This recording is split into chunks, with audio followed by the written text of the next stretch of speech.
शनिवार को लकड़ी नवीगंज में हुए मामले को लेकर आज भाजपा नेता देवेश कांत सिंह ने सिवान में प्रेस वार्ता की। इस मौके पर भाजपा जिलाध्यक्ष संजय पांडे, भाजपा विधायक व्यासदेव प्रसाद, भाजपा के पूर्व जिलाध्यक्ष अभिमन्यु सिंह उपस्थित थे। देवेश कांत सिंह ने कहा कि उस दिन सांसद और इनके साथ किसी तरह की कोई घटना नहीं हुई थी।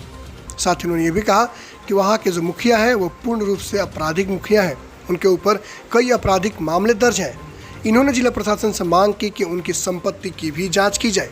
आइए सुनते हैं भाजपा नेता देवेश कांत सिंह ने क्या कहा।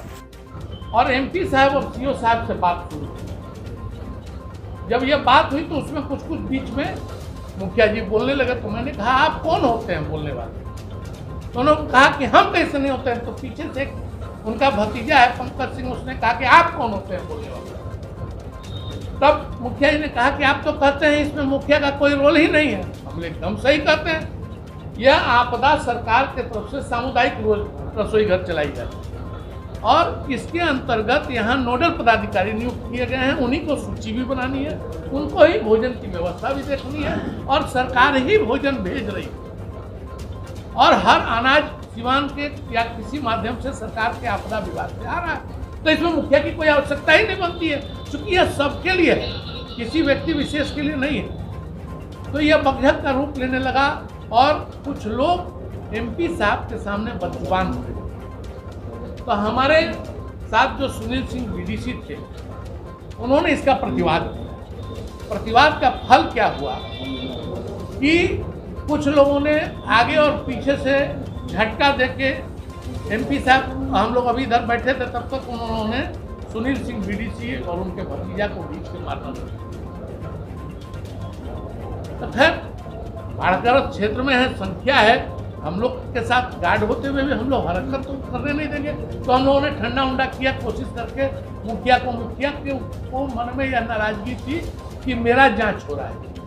क्योंकि पोल खुल रही थी और इस पोल को खुलते हुए देखकर वो हतोत्साहित हो गए। तो उनका आने का कोई वजह वहाँ नहीं था, न मेरे दल से है न मैं उनसे पूछ रहा हूँ। मैं पदाधिकारियों से पूछने का सांसद को अधिकार है और एक भारतीय जनता पार्टी का कार्यकर्ता होने के चलते क्षेत्र का प्रत्याशी रहा हूँ, तो मेरा भी अधिकार है। तो मैं और वो लोग के बीच में वो आके इस तरह से विवाद को बढ़ाने का काम, और उसके बाद दोबारा 2 बार वहाँ पर उन्होंने इस तरह की घटना की। और वहाँ के जो स्थानीय जमींदार कोई तिवारी थे कि क्या थे पता नहीं, वो आए और कहे कि सर यहाँ का माहौल ठीक नहीं, आप लोगों को स्टेटस यहाँ से बदलना चाहिए, यहाँ से हटना चाहिए।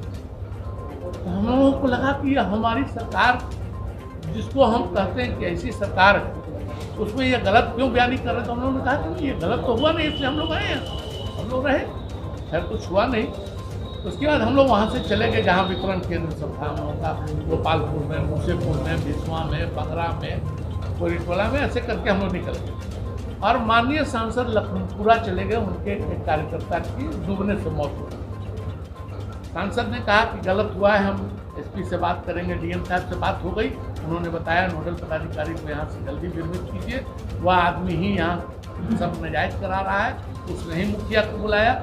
यह कह के विधायक जी जो सांसद महोदय अपने घर चले गए। तो सांसद जी ने भी उसका प्रतिवाद किया है और उन्हीं के आदेश पर मैं आज उस बात को स्पष्ट करने, ये सांसद के साथ ऐसी कोई हरकत नहीं हुई थी। उसके बावजूद सांसद वहाँ बैठे रहे अगले 3 से 4 घंटों तक। उसके बाद गोपालपुर मोड़ पर, मूसेपुर मंदिर मोड़ पर, उसी नहर पर, भिसवा पुल पर, बंगरा में, सभी जगह वितरण किए। फिर लौट के पड़ौली के ग्रामवासियों का जिनको चोट लगा था उनके इलाज की व्यवस्था के बाद लोग आ गए।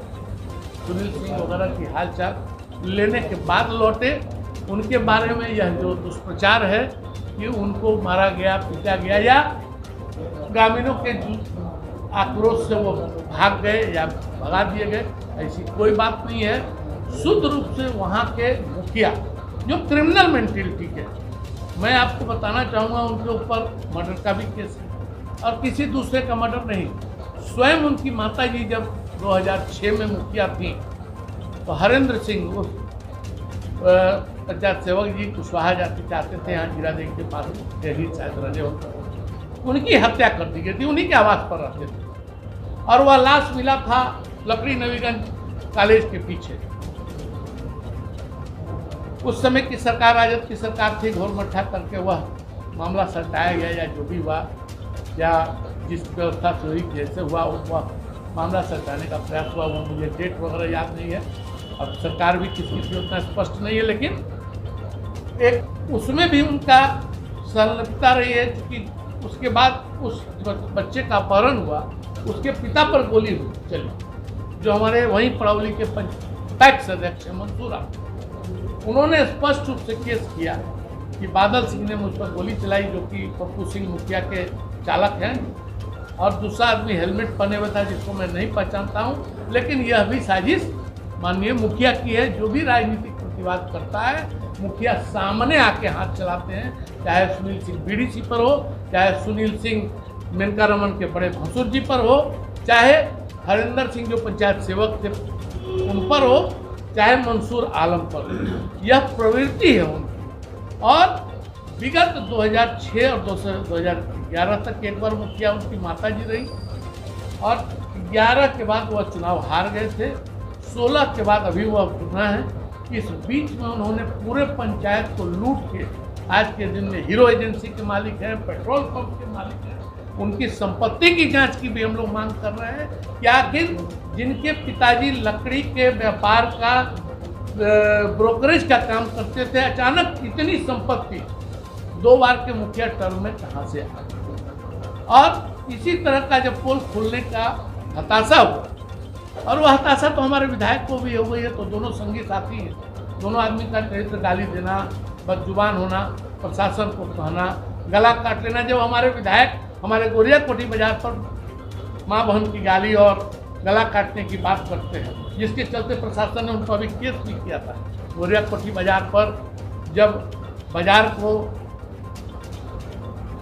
न्यायालय के आदेश पर खाली कराया गया था, तो उन्होंने गाली गलौज की थी, जो आएगा उसका गला काट लेंगे, माँ बहन की गाली दी थी प्रशासन ने। तो ये लोग दोनों लोग इस चीज़ के आदती हो गए कि हमारे खिलाफ राजनीति में जो भी आवाज़ उठाएगा, हमारी पोल को खोलने का काम करेगा, हमारे कमीशन खोरी के बारे में बात करेगा, हमारे रंगदारी पर उंगली उठाएगा, हम उसका विरोध करेंगे, उसके साथ गाली गलौज करेंगे, उसको क्षेत्र में घूमने में, व्यवस्था में प्रताड़ित करने का काम करेंगे, और लोगों को डराने का। तो मैं और सेग्रीवाल जी और हमारे कार्यकर्ता तो डरने वाली चीज़ है नहीं, लेकिन जनता उससे प्रताड़ित जरूर हो रही है।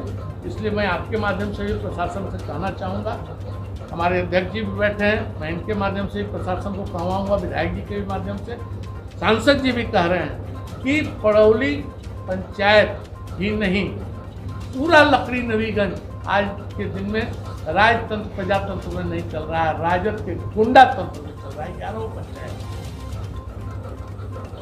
उससे मुक्त कराए जाए, और कुछ ऐसे गलत हमारे भी पदाधिकारी कर दिए हैं कि ऐसे लोगों पर हावी हो गए हैं। इसलिए मैं आज पहला चीज़ सांसद जी के प्रति जो गलत समाचार दिया गया था उसका खंडन करने के लिए उपस्थित हूँ।